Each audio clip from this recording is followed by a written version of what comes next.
গোপালপুর বিধানসভা কেন্দ্রে প্রচারে তরুণজ্যোতি তিওয়ারি, আইনজীবী তরুণজ্যোতি তিওয়ারি।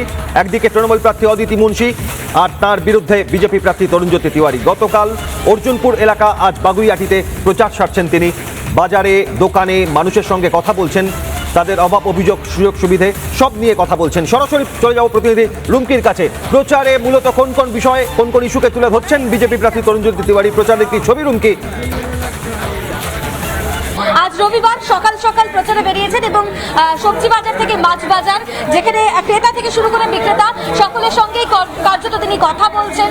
মূলত একেবারেই এলাকার যে অনুন্নয়ন, বিগত 15 বছর ধরে এলাকায় তৃণমূলের বিধায়ক, তৃণমূলের কাউন্সিলর, তৃণমূলের সংসদ, তারপরেও এলাকার উন্নয়ন নেই। কার্যত এই অভিযোগ বারবার তরুণজ্যোতি তিওয়ারি করেছেন এবং এই মুহূর্তে কার্যত তিনি জনসংযোগ সারছেন। দাদা, এই মুহূর্তে তুমি দেখতে পাচ্ছ যারা যারা বিক্রেতারা রয়েছেন, ক্রেতারা রয়েছেন, সকলের হাতেই কিন্তু তিনি লিফলেট তুলে দিচ্ছেন। এবং কেন বিজেপি সরকার প্রয়োজন, কেন পরিবর্তন প্রয়োজন, সেই বার্তায় কোথাও গিয়ে দিচ্ছেন।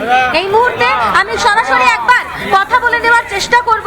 বারবার বিজেপির উপরে একটা আক্রমণ আসছে, ভোট পরবর্তী হিংসার ছবি আমরা দেখতে পাচ্ছি, অশান্তির ছবি আমরা দেখতে পাচ্ছি। সেই জায়গা থেকে একবার সরাসরি তার কাছে চলে যাবো, কথা বলে নেওয়ার চেষ্টা করবো। দাদা একটু কথা বলার চেষ্টা করবো। দাদা, আমরা দেখতে পাচ্ছি যে আপনারা লাগাতার যেমন প্রচার সারছেন, ঠিক সেরকমই কোথাও গিয়ে বারবার দেখা যাচ্ছে অশান্তি হচ্ছে। গতকাল বরানগরে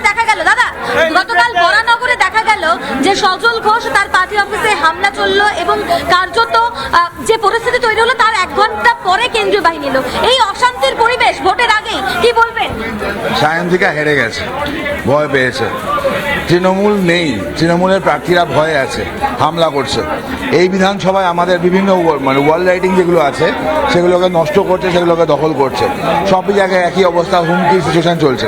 আমি আবার বলছি, এই সরকার বুঝে গেছে তারা আর নেই, তাই জন্য তারা এই নাটকগুলো করছে। মানুষ বুঝতে পেরেছে। কেন্দ্রীয় বাহিনীকে কি সঠিকভাবে ব্যবহার করা হচ্ছে না বলে কি এত সমস্যা? একদম ব্যবহার করা হবে। মানুষ নিজের ভোট নিজে দেবে, যাকে ইচ্ছা তাকে দেবে, এবং তাতে কোনো মানুষের ভোট দিতে অসুবিধা হবে না। ভোট এনশিওর করবো আমরা। জয় শ্রীরাম, জয় শ্রীরাম।